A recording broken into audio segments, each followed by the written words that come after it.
नमस्कार मित्रांनो, मी पर्जन्य रोडे. आपण गेल्या 2 भागांमध्ये विवाह संस्कारातल्या सप्तपदीबद्दल माहिती घेतली. आता या भागामध्ये आपण कन्यादान या विषयाबद्दल बोलण्याचा थोडाफार प्रयत्न करूया. तर आपण आज कन्यादानाबद्दल बऱ्याच लोकांच्या मनामध्ये हल्ली पुढारलेले विचार ज्यांचे असतात त्यांच्या मनामध्ये बरेच वेळा अशी एक शंका निर्माण होते की कन्येचंच दान का, मुलाचं दान का होत नाही. तर ही एक शंका बऱ्याच लोकांना पडलेली असते. तर त्याबद्दल काय वाटतं मला ते आपण एक विचार करूया. तर त्याच्याबद्दल एक पहिलं कारण असं आहे की हा एक परंपरेचा भाग आहे.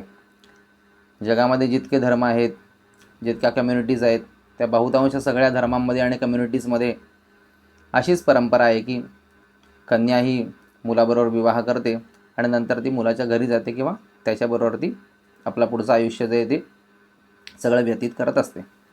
अशी परंपरा आपल्याला जगभरामध्ये सगळीकडेच बहुतांश प्रमाणात पाहायला मिळते. काही ठिकाणी त्याच्यात अपवादसुद्धा असतील, पण बऱ्याच ठिकाणी हीच परंपरा आहे. तर हे एक झालं पहिलं कारण परंपरेचं. त्याच्यानंतर दुसरं एक कारण असं आहे त्याच्यामागे की शास्त्राने स्त्रीला क्षेत्र असं मानलेलं आहे आणि पुरुषाला बीज असं मानलेलं आहे. तर क्षेत्र म्हणजे काय? तर क्षेत्र म्हणजे जमीन. तर जमिनीमध्ये तुम्ही कुठलंही धान्य पेरलं तर जमीन त्या धान्याचं त्याच्यावरती काही ॲनालिसिस करत नाही, क्रॉस चेक करत नाही की हे कसलं धान्य आहे, काय आहे. तुम्ही जे द्याल ते ती तुम्हाला मल्टिपल टाईम्समध्ये करून देते. द्विगुणित, त्रिगुणित, बहुगुणित करून तुम्हाला देत असते ती. मग तुम्ही धान्य उगवलं असेल, धान्य पेरलेलं असेल तर ते धान्यही तुम्हाला ती बहुगुणित करून देते.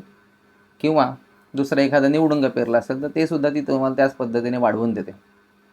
तर त्याचप्रमाणे हा गुणधर्म स्त्रियांमध्ये सुद्धा नैसर्गिकरित्या आपल्याला दिसतो की आपण जी काही गोष्ट स्त्रियांकडे आणून देतो तर ती स्त्रिया तुम्हाला द्विगुणित, त्रिगुणित आणि बहुगुणित करून देतात. आणि त्याच आशयाने शास्त्राने स्त्रीला क्षेत्र असं धरलेलं आहे आणि पुरुषाला बीज असं धरलेलं आहे. म्हणून तुमच्या वंशाची, तुमच्या कुळाची वृद्धी व्हावी याच्यासाठी म्हणून, आणि तेही अशाच प्रकारे द्विगुणित, त्रिगुणित व्हावं पुढे, यासाठी म्हणून ती कन्या जी आहे ती त्या पुरुषाला समर्पित केली जाते. तर हा एक त्याच्यामागचा दुसरा हेतू आहे. आणि तिसरा हेतू काय आहे? तर एक आपण व्यावहारिक उदाहरण जर घेतलं तर समजा एखादा एक मोठा व्यावसायिक आहे आणि त्याने एखादा व्यवसाय मोठा उभा केला, तर तो व्यवसाय हे देखील त्या माणसासाठी त्याचं अपत्यच असतं आणि तो त्याला आपल्या अपत्याप्रमाणे सांभाळतो.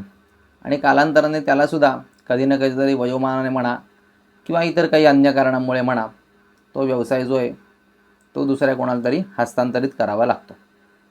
मग तो हस्तांतरित करत असताना तो माणूस देखील हाच विचार करतो की आपण ज्या तत्वांची एकनिष्ठ राहून कुठल्याही प्रकारे तडजोड न करता हा व्यवसाय आपण मोठ्या प्रमाणात उभा केला आणि इथपर्यंत आणला, तर त्याच निकषांवरती जो या व्यवसायाला पुढे नेऊ शकेल अशा योग्य माणसाच्या हातामध्ये त्याची जबाबदारी दिली पाहिजे. आणि त्याच्या पद्धतीने सक्सेशन प्लॅन केलेला असतो. तर तोच विचार देखील आपण इथे बघू शकतो की इथे काय आहे की दान या शब्दाचा अर्थ एखादी वस्तू आपण कोणाला तरी देऊन टाकतोय आणि त्याच्यानंतर आपला त्या गोष्टीशी काहीच संबंध राहिला नाही असं होत नाही. तर ज्याप्रमाणे मी माझ्या मुलीला, माझ्या कन्येला मुलासारखं इतकी वर्ष वाढवलं, तर तिची जबाबदारी आता मी तुम्हाला सुपूर्द करत आहे. तुम्ही देखील कुठल्याही प्रकारे तडजोड न करता योग्य पद्धतीने तिचा सांभाळ कराल आणि तिची काळजी घ्याल, असा त्याच्यामागे चांगला हेतू आहे. आणि त्या पद्धतीने ते तिथे दान जे कन्येचं ते दिलं जातं. तर आपल्याला सर्वसामान्यतः दान म्हणून जे काय अपेक्षित आहे की एखादी वस्तू देऊन टाकणे आणि त्याच्यानंतर त्याच्याशी संबंध संपणे, तर असं तिथे काहीच शास्त्राला अपेक्षित नाही आहे. शास्त्राला अपेक्षित असलेलं आहे की ती जबाबदारी योग्य माणसाच्या हातात जावी, जेणेकरून ज्याप्रमाणे वडिलांनी त्या स्त्रीचा सांभाळ केला, त्या मुलीचा सांभाळ केला, त्याचप्रमाणे तो लग्न झाल्यानंतर तो वर देखील त्या कन्येचा, वधूचा योग्य पद्धतीने सांभाळ करेल. आणि त्याच्यानंतर ऋग्वेदातल्या 10व्या मंडलामध्ये एक विवाह सूक्त येतं.